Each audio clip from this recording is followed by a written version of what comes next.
D'abord, j'ai commencé au début des années 90 pour les liaisons d'Air Canada, qui étaient des régionaux, des petits avions, là, des petits coucous, comme on dit. Et c'était une compagnie Air Alliance, qui est maintenant devenue Jazz, puis c'était avec le SFP, ils étaient syndiqués avec le SFP. Fait que j'ai touché un petit peu au syndicat, j'ai vu comment ça fonctionnait, puis je me disais, mon Dieu, ça a l'air compliqué, puis faut être intelligent pour faire ça.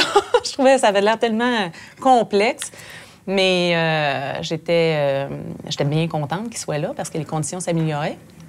Ensuite de ça, en 96, je voulais faire l'Europe. Donc, je me suis dit, bien, pourquoi pas, je vais essayer chez Transat. Ils font l'Europe et tout ça. Puis c'était temporaire dans ma tête. Puis finalement, bien, j'ai resté là plus longtemps. C'est en 2005 que j'ai commencé à m'impliquer syndicalement. J'avais du temps, puis il y avait bien des causes qui me tenaient à cœur. Il y avait des postes de vacants. Je voulais m'impliquer tranquillement pour toucher à ça, parce que je connaissais pas exactement les rouages du syndicat. Et il y avait un poste de VP, puis j'ai bien hésité, mais finalement, on m'a dit, viens-t'en, on va t'aider, on va te montrer, puis tu vas l'apprendre. Puis écoute, t'es une personne que les gens ils vont vers toi quand ils ont besoin, puis t'aimes aider les gens, alors pourquoi pas. En 2007, je suis devenue présidente de la section locale. En 2008, je suis montée par intérim à la composante, dépendamment de comment la structure elle est faite. Et ensuite de ça, bien, en 2009, j'ai été chercher mon mandat complet là, à la composante jusqu'en début 2012. Je suis étudiant en 1988 en littérature française à l'Université de Montréal. Et je travaille à ce moment-là dans un service de garde en milieu scolaire, syndiqué CSN. Et je me dis, je veux faire autre chose pendant que je suis aux études. Ça m'intéressait plus ou moins ce que je faisais. Et là, il y a une petite annonce dans le journal, une petite annonce là, vraiment personnelle quasiment. Là. Cherchons agent de bord, appelez à tel numéro. Bon, je dis, je vais appeler, je vais voir ce que c'est. Alors, j'appelle, je passe les entrevues. C'est pour une compagnie qui s'appelle Minerve Canada, qui est une nouvelle compagnie au Canada, qui est issue d'une compagnie française qui s'appelait Minerve France. Et je passe les entrevues, je suis accepté, donc j'ai 21 ans. Et je deviens agent de bord, avec des conditions épouvantables. Le salaire est de 15 000 par année. Peu importe le nombre d'heures de vol que tu peux faire. T'as vraiment des conditions de travail au niveau santé-sécurité qui sont pas très respectées. T'as pas de chariot qui fonctionne bien. T'es dans des situations vraiment difficiles. Alors, on part 3 personnes. On va cogner à la porte. Et le conseiller syndical est un jeune conseiller qui s'appelle Raymond Leclerc, qui est au transport aérien, qui est encore à la division du transport aérien avec les bureaux qui étaient séparés à ce moment-là, qui étaient dans le Vieux-Montréal. Et puis, on va là et on fait une campagne de cartes. Ça n'a pas pris une semaine qu'on avait toutes nos cartes. Et puis, on a déposé pour être accrédité. On commence une première négociation collective. Donc, on est en 88, 89 quand on reçoit l'accréditation. On commence la négociation. 3 mois après, la compagnie ferme. La déréglementation de 1986 dans le transport aérien a amené justement toutes ces compagnies qui poussent du jour au lendemain, souvent mal capitalisées, essaient de faire un peu d'argent, emploient du monde rapidement. Au même moment que Minerve, il y a une compagnie qui a commencé, qui s'appelle Air Transat, qui a été fondée par plusieurs actionnaires, mais dont d'anciens pilotes de Québécois et beaucoup de monde de Québécois, pour essayer de repartir ça puis faire un charter vers... C'était surtout la France qui visait à l'époque, puis le Sud. Et moi, après Minerve, comme j'avais eu la piqûre, tout en étudiant, continuant à faire mes études, j'ai dit, je veux continuer à travailler dans ce milieu-là. Et ils ont fait d'autres entrevues parce qu'ils prenaient de l'expansion. Et j'ai été embauché en 1990. La compagnie n'était pas syndiquée en 1990 quand j'étais embauché. Il y avait une espèce de petit syndicat maison avec une entente qui avait été négociée, là, qui était plus ou moins respectée. Au début des années 90, effectivement, je pense que c'était toi qui étais président de la composante à ce moment-là, où on a vice-président, on a inclus dans la convention une clause pour le harcèlement. C'était la première compagnie d'aviation qui mettait ça dans sa convention. Le milieu du transport aérien, c'est un milieu qui attire des gens de tous les horizons. Des hommes et des femmes qui viennent travailler, qui ont une passion pour l'aviation, mais qui ont une expérience de vie très différente. On a des gens qui ont des baccalauréats, des maîtrises, d'autres qui ont un secondaire 5, qui n'ont pas d'autres expériences de vie. Il y a un mélange de tout ce monde-là. Il y a un mélange aussi au niveau des gens, de l'orientation sexuelle des gens. Il y a une partie qui est homosexuelle, qui est une concentration. C'est un milieu où il y a beaucoup de femmes. Donc, et c'est un milieu qui est ouvert parce que, c'est un peu cliché, mais c'est un peu ouvert sur le monde. Tu voyages beaucoup, tu vois différentes cultures, tu apprends des choses. Et comme disait Caroline, c'est un milieu qui on est très dans l'intimité. Donc, on a le temps de discuter puis d'apprendre à connaître les gens avec qui on travaille. Parce qu'on se retrouve ensemble des 2-3 jours à l'extérieur de la maison, au restaurant, à jaser, puis tout ça. On prend le temps Donc, les gens, il y a une intimité qui se crée qu'on voit moins dans du travail de bureau, où on fait du 9 à 5, on s'en va à la maison. Les contacts sont peut-être des fois moins approfondis. Tandis que nous, on a ça.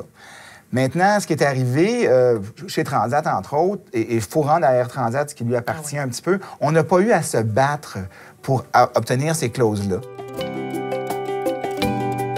Quand c'est arrivé, écoute, moi, j'étais chez moi, j'étais en congé à ce moment-là, puis je pensais que c'était un film qui se passait, puis oh mon Dieu, j'étais tellement sous le choc. Puis à ce moment-là, toutes mes amies m'appelaient, c'était incroyable, hein, les petits téléphones, là, comme on était fort là-dessus. Il y avait des avions qui étaient en route.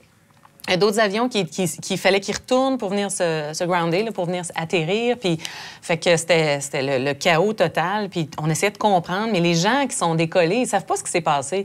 Fait que c'était de les mettre au courant. Puis là, les agents de bord paniquaient. Puis, ils m'appelaient. J'étais pas dans l'Union encore impliquée comme je l'ai été, mais tout le monde m'appelait. Puis, ils disaient, mais qu'est-ce qui se passe, Caro? Qu'est-ce qu'on va faire? Puis, ils ont-tu le droit de faire ça? Puis, qu'est-ce qui va nous arriver? Puis, tout le monde paniquait parce que tu sais pas ce qui s'en vient. Et puis, suite à ça, là, ils ont arrêté de voler et tout. Ça a pris quelques jours, plusieurs jours, en fait, avant que les avions recommencent à voler. Je m'en allais à Cuba, si je me souviens bien. Puis quand on est revenu, il faisait super beau soleil, puis avant qu'on décolle, naturellement, à l'embarquement, les gens disaient « Mais qu'est-ce qui s'est passé? » Puis ils sont au courant, mais ils sont déconnectés, ils sont en vacances. Fait qu'ils savent pas. Autant ça a été une catastrophe qui a été vue par le monde. Autant eux sont en vacances puis sont un peu déconnectés. Puis là, on leur disait, on veut voir votre passeport, on veut voir vos billets. Là, ils capotaient puis ils disaient, bien, voyons donc, c'est quasiment agressant. Mais on était tellement mindés puis on regardait, on scrutait tout le monde à la loupe. C'était rendu quasiment une paranoïa, mais avec raison. Et puis, on avait passé au-dessus de New York. Puis, il faisait super beau soleil, comme je dis. Puis, on voyait encore la fumée, là, comme si j'étais à côté. C'était comme un petit feu de camp, là, quand on est à la maison, là, mais on était à 35 000 pieds. On voyait très bien. Moi, ça m'a marqué, là. Oh, wow! Puis après ça l'a repris tranquillement. Mais effectivement, ça l'a changé énormément. Nos droits, nos limites de tolérance en tant qu'agent de bord à bord, dans des situations où les gens prennent de l'alcool, sont en vacances, puis des fois, ça dégénère, ça nous a aidés. C'est malheureux ce qui s'est passé, c'est clair.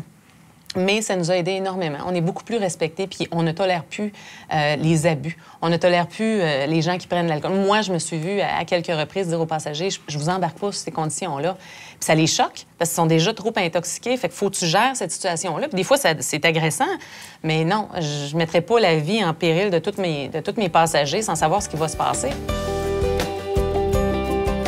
Le vol 236 avec le commandant Piché, bon, vous avez bien franchement, moi, j'étais à Paris, puis là c'est vrai que j'ai la chair de poule.